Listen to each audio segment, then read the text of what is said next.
গা ছমছমে রাতের কিছু ভয়, কিছু রহস্য, কিছু রোমাঞ্চ দিয়ে ঘেরা আমাদের এই বিশেষ নিবেদন অন্ধকারের গল্প। আমাদের এই পডকাস্ট চ্যানেলে সকল শ্রোতাদেরকে স্বাগত জানাই। আজকের গল্প দরজার আড়ালে কে। গল্পের রচয়িতা তথাগত সান্যাল, গল্প পাঠে সৌম্যদীপ, তথাগত, পৌলমী এবং টিপু সুলতান। শুরু হচ্ছে আমাদের আজকের গল্প দরজার আড়ালে কে।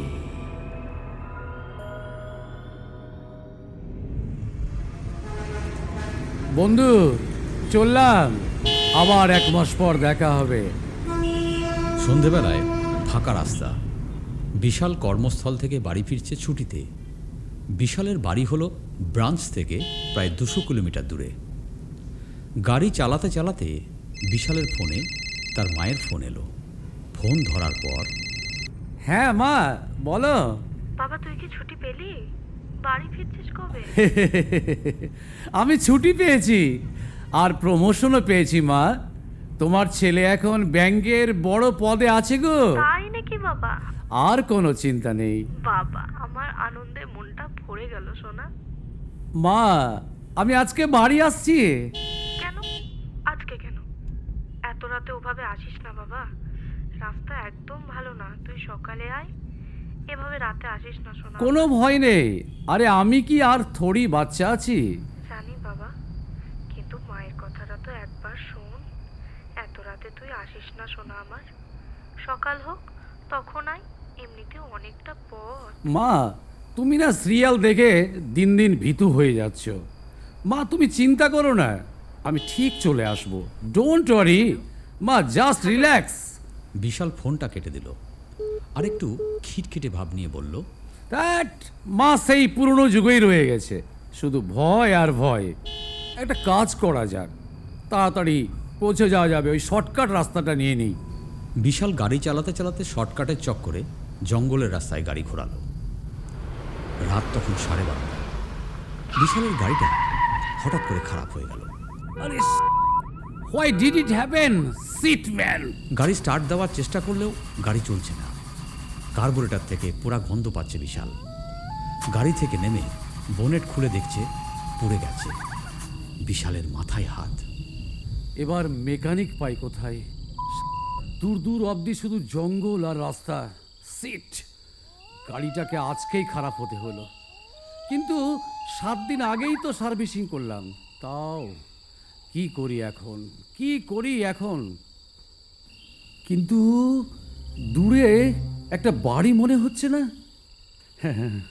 থ্যাঙ্কস গড, যাক, মশার কামড়ে রাত কাটাতে হবে না। বিশাল দূরে একটা বাড়ি দেখতে পেল। বাড়িতে আলো জ্বলছে। বিশাল মনে মনে একটু শান্তি পেল। সে যাই হোক, কাছে পিঠে যদি একটু আশ্রয় পাওয়া যায়। বিশাল গাড়িটা লক করে সেই বাড়ির দিকে এগিয়ে গেল। যে বাড়িটার দিকে বিশাল দেখেছিল সেই বাড়িতে আলো জ্বলছে। মনে হচ্ছে কেউ যেন বাড়িতে আছে। সেই বাড়ি থেকে মহিলার হাসি আর বাচ্চার কথা বলার আওয়াজ শুনতে পাওয়া যাচ্ছে। এক্সকিউজ মি, দরজাটা একটু খুলবেন? আমি খুব বিপদে পড়েছি, একটু সাহায্য চাই প্লিজ। বাড়ির সদর দরজা খুলে গেল। বিশাল দেখতে পেলেন তার সামনে একজন অল্প বয়সী ভদ্রলোক দাঁড়িয়ে আছেন। পরনে তার জামা আর কালো ট্রাউজার। ভদ্রলোক গেট খুলে দেখেন বিশাল চিন্তিত মুখে দাঁড়িয়ে আছে সাহায্যের জন্য। Thank you sir, thank you so much. আমি বিশাল শর্মা, আমাকে একটু সাহায্য করবেন? আমার গাড়িটা খারাপ হয়ে গেছে। নিশ্চয়ই। অসংখ্য ধন্যবাদ স্যার আপনাকে। এই দেখুন, তাড়াহুড়োতে আপনার নামটাই জিজ্ঞেস করা হয়নি। আমি এডওয়ার্ড রোজারিও। এত রাতে আর মেকানিক পাবেন বলে মনে হচ্ছে না, তবে চিন্তা কোনো কারণ নেই। আপনি আমার বাড়িতে রাতটা কাটিয়ে নিন। আমি মেকানিককে বলে দিচ্ছি ফোন করে, কাল ভোরে এসে ঠিক করে দেবে, কেমন? আর আমি বাড়িতে একাই থাকি, আপনার কোনো অসুবিধা হবে না। হে হে হে হে, কি যে বলেন! আপনাকে এভাবে কষ্ট দিতে যাব কেন? আমি না হয় গাড়িতেই রাতটা কাটিয়ে দেব। আরে কোনো অসুবিধা নেই, বললাম তো বাড়িতে আমি একাই থাকি, আপনার কোনো অসুবিধা নেই। আপনি এই বাড়িতে একা থাকেন? হ্যাঁ, কেন ভয় পাচ্ছেন নাকি যে আমি ডাকাত বা ভূত ভেবে? না না না, কি যে বলেন। কিন্তু আমি বাইরে থেকে শুনতে পেলাম একজন ভদ্র মহিলার আর এক বাচ্চার আওয়াজ। আসুন আসুন, ভেতরে আসুন। ব্যাংকের লোক তো, সারাদিনের কাজের চাপের জন্য মাথায় ভুলভাল জিনিস ঘুরছে। বোধহয় ঠিকই বলছেন। দুজনেই বাড়ির ভেতরে প্রবেশ করলেন। ভদ্রলোক সদর দরজা লাগাতে লাগাতে বললেন, আপনার কি খিদে পেয়েছে? আমি কিছু বানিয়ে আনি, নাকি ফ্রেশ হয়ে নেবেন তারপর খাবেন? আরে না না স্যার, অত কষ্ট করতে হবে না আপনাকে। আমি রাতের খাবার খেয়েই বেরিয়েছি। একটা টাওয়াল পাওয়া গেলে ভালো হতো। আর দেবেন যখন, তখন এক গ্লাস জলই না হয় দিন, ওই যথেষ্ট। আপনি এত রাতে বিপদে পড়া এক অচেনা প্রতীক্ষে আশ্রয় দিলেন, এটাই আমার কাছে যথেষ্ট স্যার। এই বলে ভদ্রলোক কিচেনের দিকে গেলেন আর বিশাল ঘরটা ঘুরে ঘুরে দেখতে লাগলেন। হঠাৎ চোখ পড়ল একটা খেলনার দিকে। এটা কার খেলনা? সেটা দেখতে গেলেন বিশাল। খেলনাটা তুলতেই সামনে দেখলেন একটা বছর দশকের বাচ্চা ছেলে দাঁড়িয়ে। বাচ্চাটা বিশালকে দেখে বলল, আঙ্কেল, আমার খেলনাটা আমাকে দিন। আপনি কি বাবার বন্ধু? বাবার মানে? উনি তোমার বাবা? হ্যাঁ। কিন্তু উনি তো বললেন একাই থাকেন। হ্যাঁ, উনি আমার বাবা। আঙ্কেল, বাবাকে বলবেন না যে আমি এখানে আছি। হঠাৎ পিছন থেকে বিশাল একটা হাতের স্পর্শ অনুভব করল। চমকে উঠে কে?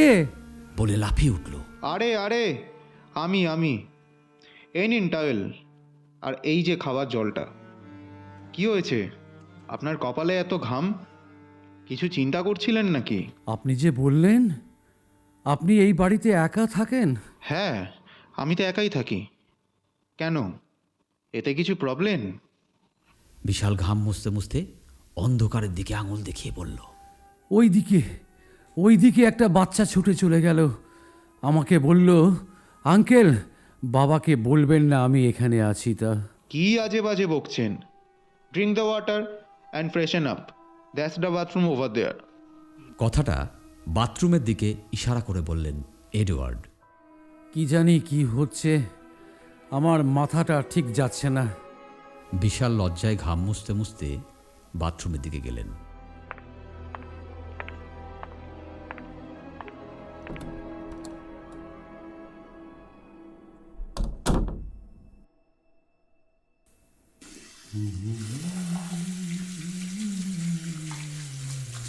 বাথরুমের আয়নাতে মুখ ধুতে ধুতে বিশাল লক্ষ্য করল ওনার দিকে কেউ একজন দাঁড়িয়ে।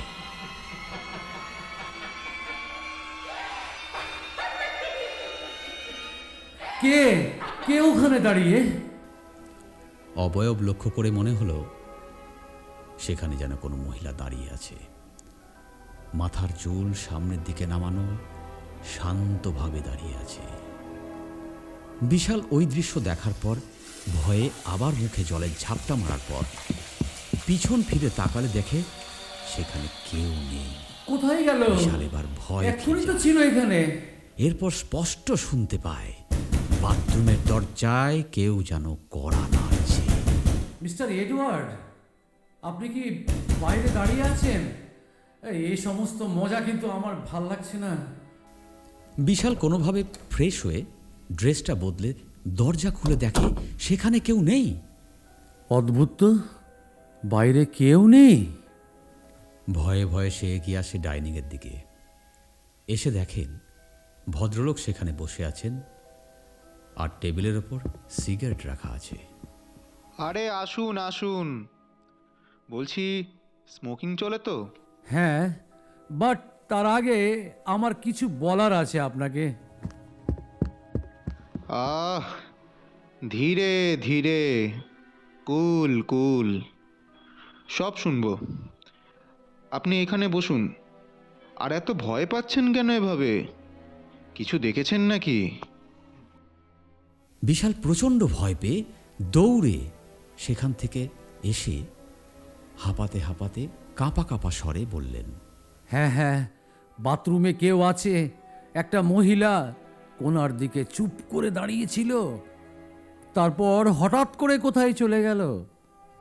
নিন, একটা ধরিয়ে নিন। আপনার মাথা আজকে কাজ করা বন্ধ করে দিয়েছে। হ্যাঁ দিন। সিগারেটটা ধরিয়ে বিশাল একটু স্বস্তির নিঃশ্বাস ফেললেন।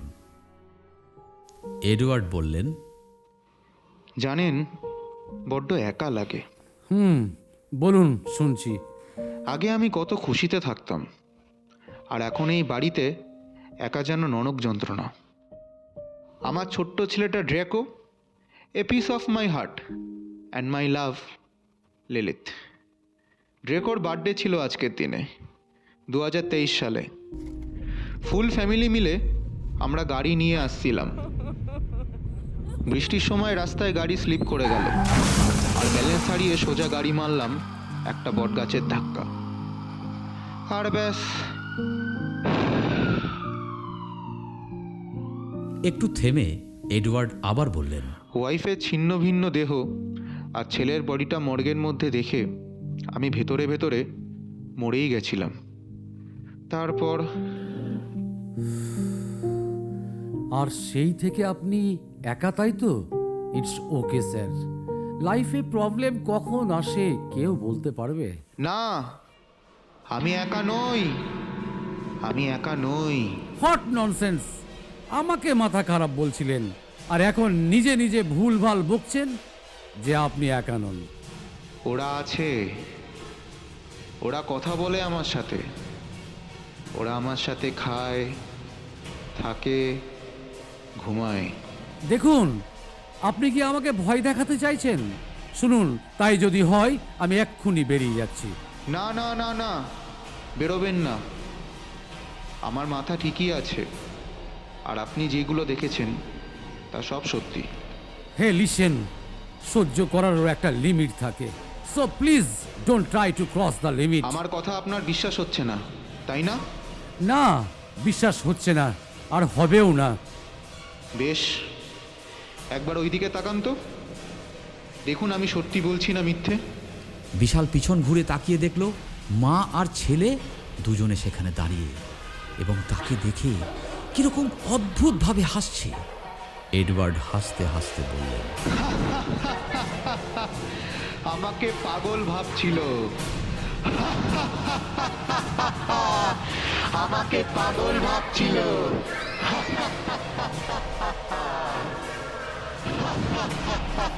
চারিদিকে একটা অদ্ভুত অট্টহাসি, যেন মনে হচ্ছে কোনো মৃত্যুর ছায়া বিশালকে গ্রাস করতে আসছে। এ কি করে সম্ভব? আমাকে ছেড়ে দিন, আপনারা আমাকে ছেড়ে দিন। বিশালের মাথা ঘুরতে শুরু করেছে। বিশাল এক লাফে দৌড়ে ঘরে গিয়ে দরজা লাগিয়ে দেয়।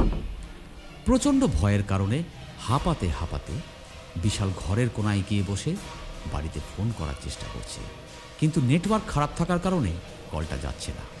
বিশালের তখন মনে পড়ে গেল মা বারণ করেছিলেন রাতে ফিরতে, আর হাইওয়ে ছেড়ে সে কেনই বা শর্টকাট নিতে গেলে জঙ্গলের রাস্তায়। এরপর হঠাৎ করে সব চুপচাপ, চারিদিক নিস্তব্ধ। বিশাল আস্তে আস্তে উপরের দিকে তাকালো। উপরে তাকিয়ে দেখতে পেল মহিলাটা উপরে পা আর নিচে মাথা করে বিশালের দিকে তাকিয়ে জোরে চিৎকার করলো। আর সেটা দেখে বিশাল চোখ বন্ধ করে চিৎকার করে মূর্ছা গেল।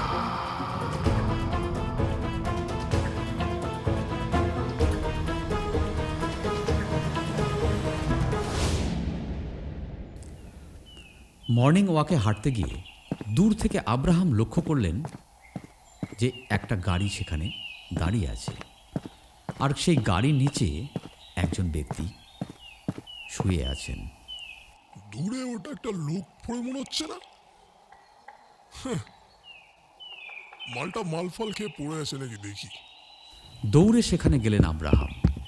সেখানে গিয়ে তিনি দেখলেন সেই লোকটি জ্ঞান হারিয়ে পড়ে আছে। আব্রাহাম জল ছিটিয়ে জ্ঞান ফেরালেন। বিশাল নিজেকে দেখে যে সে গাড়ির কাছেই পড়ে আছে। আমি কোথায়? আপনি কে? এই যে মশাই, ভয় পাবেন না, ভয় পাবেন না। আমি আব্রাহাম। আমি দূর থেকে এখানে আপনাকে পড়ে থাকতে দেখে ছুটে এসেছি। যদি কিছু মনে না করেন, একটা প্রশ্ন করতে পারি আপনাকে? হ্যাঁ, বলুন। বলছিলাম কি যে রাতে কি ড্রিঙ্ক ফ্রিঙ্ক করেছিলেন? না মানে এইভাবে কাউকে কখনো পড়ে থাকতে দেখি না তো, তাই আর কি। আর কি হয়েছে একটু বলবেন? না না, ড্রিঙ্ক করিনি। রাতে গাড়িটা খারাপ হওয়ায় ওই দিকের বাড়িটায় আশ্রয় নিয়েছিলাম।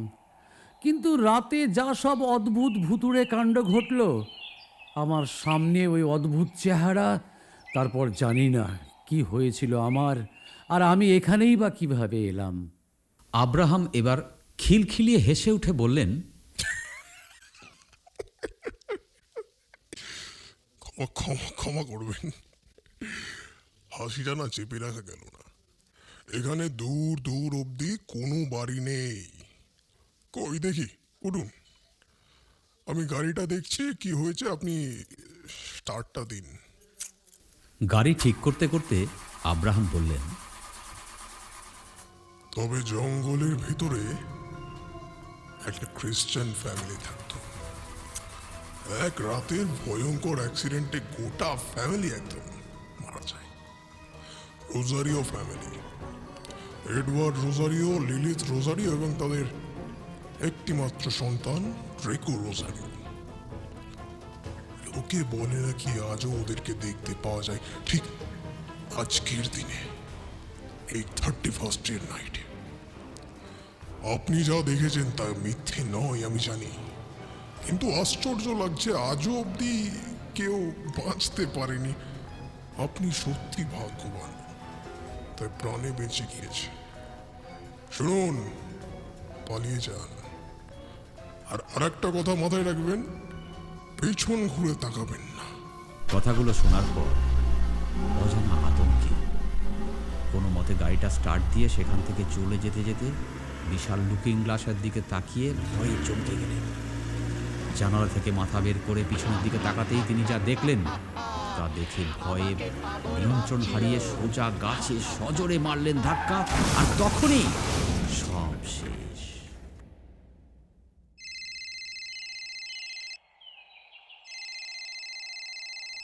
বিশালের ফোনে তার মায়ের ফোন কল এসেছে, কিন্তু তিনি রক্তাক্ত শরীরে মাটিতে পড়ে এক দৃষ্টিতে সেই রোজারিও ফ্যামিলির দিকে তাকিয়ে আস্তে আস্তে চোখ বন্ধ করে দিলেন, আর তিনি ঢলে পড়লেন মৃত্যুর কোলে। এদিকে মায়ের ফোন বেজেই চলেছে, আর তার সাথে এডওয়ার্ডের খিলখিলিয়ে হাসি।